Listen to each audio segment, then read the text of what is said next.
Bonjour à tous et bienvenue chez les douceurs de Maëlys. On se retrouve aujourd'hui avec une nouvelle recette et nous allons réaliser Shbah Safra qui est un plat donc à base de pâte d'amande frites, donc un plat et une spécialité algérienne que l'on prépare pour les grandes occasions, les mariages, le ramadan ou toute autre occasion.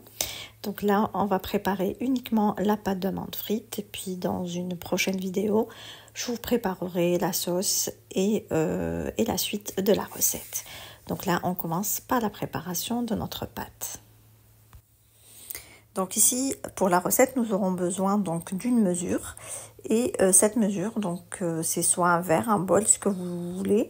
Donc moi, pour ma part, j'ai utilisé un verre. Donc le tout, c'est d'utiliser toujours le même ustensile pour la préparation de votre recette. Donc ici, dans mon plat, j'ai ajouté 3 mesures d'amandes et une mesure de sucre.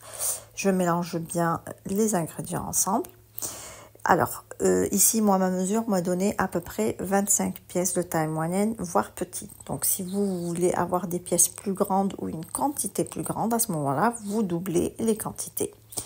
J'ajoute ici l'équivalent de 2 cuillères à soupe d'eau de fleur d'oranger et je vais venir donc ramasser ma pâte avec uniquement du jaune d'œuf. Donc là, j'en ai ajouté 2. Je mélange bien, donc je travaille bien la pâte du bout des doigts. Donc pour ma part, j'en ai ajouté un 3e et je continue à bien travailler la pâte comme ceci avec mes doigts jusqu'à ce que ma pâte se rassemble en une boule. Donc voici donc ma pâte une fois que je l'ai ramassée. Donc votre pâte ne doit surtout pas vous coller aux mains. Donc elle ne doit être ni trop ferme ni trop molle. Donc là je l'ai déposée sur mon plan de travail et je viens un petit peu la travailler comme ceci. Donc là je viens la fraiser avec donc la paume de la main pour la rendre un peu plus lisse.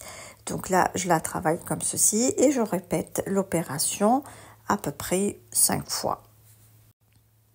Voici donc ce que l'on obtient. Donc on voit que la pâte est bien lisse et ne colle surtout pas aux mains. Je vais la placer dans un film alimentaire et je vais la laisser donc reposer pendant 3 à 4 heures minimum. On passe à présent au façonnage de notre Shbah Safra. Donc là, j'ai récupéré ma pâte d'amande que j'ai déposée sur mon plan de travail et je viens donc la baisser à l'aide d'un rouleau à pâtisserie sur une épaisseur d'1,5 cm à peu près. Donc c'est à vous de voir selon la hauteur que vous souhaitez obtenir. Ensuite, on va venir donc la découper avec donc n'importe quel emporte-pièce, donc la forme de votre choix. Moi, pour ma part, j'ai un emporte-pièce spécial Shbah Safra qui donc regroupe plusieurs formes différentes, comme vous pouvez le voir. Donc, je viens déposer mon emporte-pièce sur ma pâte d'amande et je viens bien l'enfoncer pour découper mes formes. Une fois que vous avez bien découpé vos formes, vous pouvez donc les ajuster à l'aide de vos doigts pour lisser un petit peu les contours de chaque forme. Je vais les placer sur un plateau et je continue ainsi jusqu'à épuisement de ma pâte. Ici donc j'ai les blancs d'œufs que j'avais conservés. Donc là je viens les battre légèrement avec un petit fouet ou une fourchette. Ensuite, je vais venir donc badigeonner mes formes avec le blanc d'œuf, donc en utilisant un pinceau comme ceci, et je les dépose au fur et à mesure sur du papier absorbant pour enlever l'excédent d'œuf.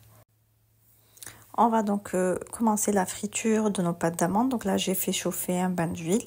Ensuite, je mets sur feu moyen et on va venir donc plonger nos pâtes d'amande et les faire frire des deux côtés jusqu'à obtention d'une jolie couleur bien pâle. Ensuite, je vais venir donc débarrasser mes pâtes d'amande sur du papier absorbant pour enlever l'excédent d'huile et on les laisse complètement refroidir avant de les badigeonner à nouveau avec du blanc d'œuf et on passe à la deuxième friture. Je plonge à nouveau mes Shbah Safra dans de l'huile et je les fais frire des deux côtés donc jusqu'à obtention d'une jolie couleur bien dorée cette fois-ci. Ensuite, du coup, on va débarrasser à nouveau nos pièces de pâte d'amande sur du papier absorbant pour enlever l'excédent d'huile.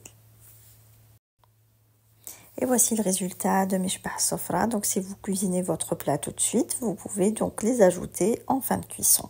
Sinon, vous pouvez bien les conserver quelques jours au réfrigérateur dans une boîte bien hermétique ou bien les congeler.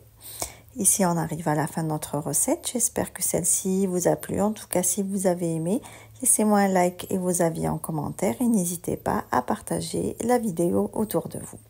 On se retrouve très vite pour une nouvelle recette. Merci de m'avoir suivi et à très bientôt chez les douceurs de Maëlys.